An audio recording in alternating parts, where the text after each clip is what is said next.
Struggling to decide between Zendesk and Jira for your business? Let's cut through the confusion. In this video, we're doing a deep dive into Zendesk and Jira, breaking down their features, pricing, and which one is the best fit for your unique business needs. First up, Zendesk. This platform shines in customer support, offering a user-friendly ticketing system, knowledge-based integration, and robust reporting to keep your customers happy. Now, let's talk Jira. Originally designed for software development, Jira excels in issue tracking, bug fixing, and project management. Its strength lies in complex workflow automation. Let's get to the nitty-gritty pricing. Zendesk offers tiered pricing based on features and agent count. Typically favored by customer service teams, Jira's pricing also scales, but it may require add-ins for robust customer support features, making it more suitable for dev teams.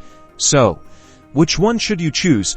If your priority is streamlining customer support with a focus on ease of use, Zendesk is your champion for software development and project management with complex workflows. Jira takes the lead. Ultimately, the best choice depends on your specific needs. Do some more research to determine what is best for your team. Don't forget to like and subscribe for more insights.